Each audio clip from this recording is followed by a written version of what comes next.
Алла жеңілдік берсін, біз айтуымыз керек қой. Сол ана көшеде ашық-шашық жүргендер біреуімізге қарындас болып келеді, біреуімізге туысқан болып келеді, біреуімізге жиен болып келеді, біреуімізге нағашы болып келеді.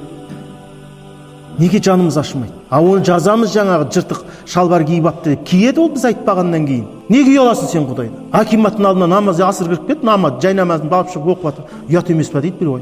Не акиматтың жанында сүйісіп тұрып ұят екен деп жатқан адамдар жоқ қой, барып сүйісіп тұрады ғой адам. Сен неғып ұяласың Құдайдан? Сен ғибадатыңды істеп жатсың. Қорқады қазір көп намазхандар. Қысылады. Сен неге қысыласың? Сен қылмыс жасап жатқан, сен Құдайыңа мінәжат қылып жатсың. Құдайдың жердің бәрі мешіт қылып берді ғой. Жайнамағын шығар, төсеп прокпада тұрсың ба? Машинаның жанына тұр да оқып алған прокпа тарқаған. Неге ұяласың сен? Олар сенен ұялып жатыр ма қылмыс жасаған кезде? Тұрады мойындарын асылып бір-бірінің. Мынау өтіп бара жатыр, қой ысылайын, ығысайын деген нәрсе жоқ олар. Анау Магнумның несіне келіп тұр мынау? Кассасына келіп тұр да? Анау сатушы анау нелерін бүйтіп өлшеп жатыр, анау есептеп не алғандарын. Екеуі сүйісіп өліп барады да. Жер жоқ па басқа жер? Дәл сол момент енді қанша адамдар өшіреді де тұр. А біз ұяламыз, олар ұялмайды өйткені. Соған махаббат қойғаннан кейін. А біз ұяламыз. Қалай оқимын мен? Жай намазын қолыңа қысып жүр, сумкаңа сап. Қыбылаңды тауып алды, оқи сал, бітті. Қиын ба? Қиын емес. Жоқ, саған мешіт керек.